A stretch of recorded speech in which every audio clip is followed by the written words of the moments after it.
آج ذرا سوچو اگر ہمیں یہ پتہ چل جائے کسی طرح کہ بھئی چھٹی ہے تمہاری، یعنی تمہیں نہ کوئی عذاب نہیں ہوگا، جتنے تمہارے گناہ ہیں سب معاف، اگلے پچھلے سب معاف ہیں، اللہ تعالیٰ کی طرف سے اعلان ہو جائے، پھر دیکھو کیا رنگ رنگیاں مناتے ہیں کہ بھئی چھٹی تو مل گئی، اب چونکہ چھٹی مل گئی لہذا اب جو چاہو کرو۔ لیکن رسول کریم صلی اللہ علیہ وسلم اس اعلان کے بعد کس درجہ شکر ادا کرتے۔ صحابہ کرام رضی اللہ تعالیٰ عنہ مجمعین نام لے لے کر اللہ رسول کریم صلی اللہ علیہ وسلم بتا دیا یہ جنت میں ہے، یہ جنت میں ہے، ابو بکر جنت میں ہے، عمر جنت میں ہے، عثمان جنت میں ہے، علی جنت میں ہے، سعد بن ابی وقاص جنت میں ہے، عشرہ مبشرہ جن کو کہا جاتا ہے، نام لے کر خوشخبری سنا دی۔ اس کے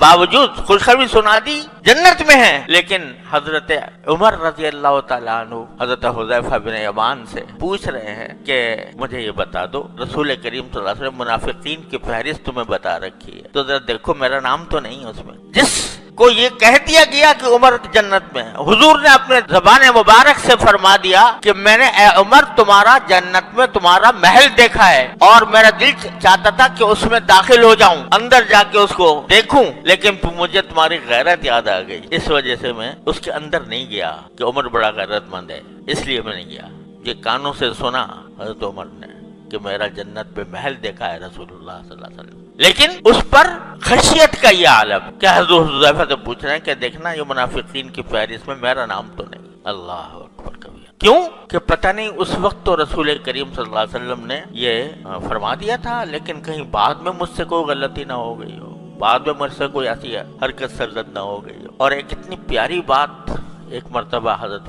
فاروق اعظم رضی اللہ تعالیٰ عنہ نے فرمائی حضرت ابو موسیٰ اشعری رضی اللہ تعالیٰ عنہ سے، فرمایا کہ اے ابو موسیٰ یہ بتاؤ کہ اگر ہمارے ساتھ کچھ ایسا معاملہ ہو جائے اللہ تعالیٰ کی طرف سے کہ جو کچھ ہم نے رسول کریم صلی اللہ علیہ وسلم کے حیات طیبہ میں جو کچھ نیکیاں کی، جو اعمال ہم نے کیے وہ تو ہمارے پکے ہو جائیں، رسول کریم صلی اللہ علیہ وسلم کے زمانے میں آپ کی حیات طیبہ میں آپ کی موجودگی میں ہم نے جو نیکیاں کی ہیں وہ تو ہمارے لیے پکی ہو جائیں، اور آپ کے بعد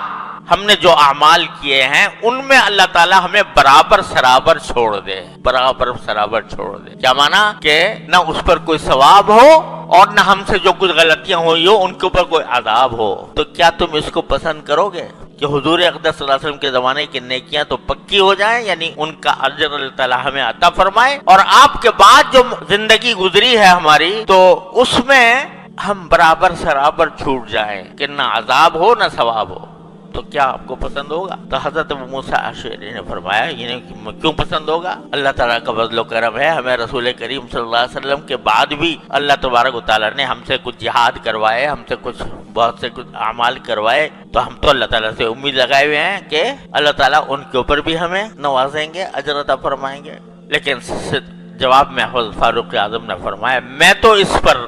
راضی ہوں کہ جو کچھ رسول اللہ صلی اللہ علیہ وسلم کے زمانے میں ہم سے ہوا وہ پکا ہو جائے اور اس پر اللہ تعالیٰ ثواب دے دے اور بعد میں برابر سرابر چھوڑ۔ کیا مطلب کہ پتہ نہیں رسول کریم صلی اللہ علیہ وسلم کے زمانے میں آپ نے تو کہہ دیا تھا کہ عمر جنت میں ہے، آپ نے کہہ دیا تھا کہ میں نے محل دیکھا ہے، لیکن آپ کے بعد کہیں مجھ سے کچھ ایسی غلطی نہ ہو گئی ہو کہ جس کی بنا پر میں عذاب کا مستحق ہوں، اس واسطے ڈر رہے ہیں۔ یہاں تک کہ مرض وفات میں جب زخمی ہو گئے اور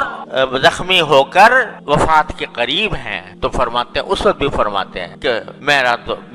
مجھے تو اللہ تعالیٰ اگر برابر سرابر چھوڑ دے، برابر سرابر چھوڑ دے، یعنی نہ کوئی اجر عطا فرمائے اور نہ کسی غلطی پر مواخذہ فرمائے تو میں اس پر راضی۔ یہ مقام عظمت کا